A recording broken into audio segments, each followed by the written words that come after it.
KAKCHING district ki HIYANGLAM assembly constituency ke MANUNG CHANNA LEIBA KAKCHING LAMKHAI dagi ITHAI PHAOBA ke KILOMETER 10.3 rom SHANGBA Lambi asi Shemba Loishindana Leiriba Sharuk Shing Athubada Loishinbiyu HAINA CHUNJA Shing na mari LEINABA Shing gi PUKNING CHINGSHILLAKLI PAUMI Shing yauna CHUNJA Shing na ngarang chatkhiba yengsin khongchat amada tokpa ching lai mamang dagi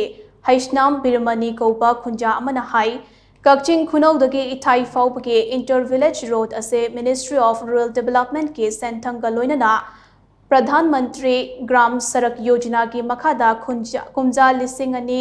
तरामापन के मार्च 12 दगे सेंबा होखिबने लंबी असे मतेक same लगा अयाम सरुक्ति सेंबा लोइशिनख्रे अदुमोइनमक टोकपचिंग थोंखोंग दगे मोंदुम महादेव ममांग फाउब के kilometre अनि रोंगी लंबी सेंबा लोइशिनदबना खुदोंग चादब कया मायोकनरे नोंजू था होरक्पा मतम असिदा लंबी असिगे मपाल तांगदुना हिंगलिबा मियाम अमदे मोंदुम महादेव लाइफमदा लाइक खुरुंबा लाकपदा मियामदा अवाबा अमदे खुदोंग चादबा कया अमसु मायोकनरे मरी लेइनाबा सिंगना थुबदा लंबी असि सेमजेनबियु हाइनसु महाकना मखाताना फोंदोखि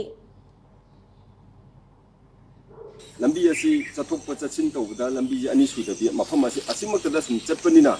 मरम ओइरे हारगा हानगी लोइशिनबिरमदबा ठिकादार जिंबु ओइरो अदगी एमएलए साइटबु ओइरो अमतंग दि मियंग चंजिन बिरगा लोइशिनदिबा लंबी जे अमतंग लोइशिनबियु मरमदि अखोगी अना एक अमदि स्कूल चलिबा अंगांग जिंजु अखोगी लाइरबा जा ओइबनिना रेलदा चटपंग जिंग अखोई गाड़ी मचादा चलि अदगी साइकल दा चटप यावरि अदुना मखोइदा अखोगी हाइरिबा लंबी से चप मतम मखोइदसु खुदोंग थिनंगाय अदुकी मतिक ओइरे अखोई इसाजिंग सोकद्रा अमदि पनगद्रा हाइबसिंग ममा मपा जिंग ओइबदा यामन नुंगांग ममा फावरि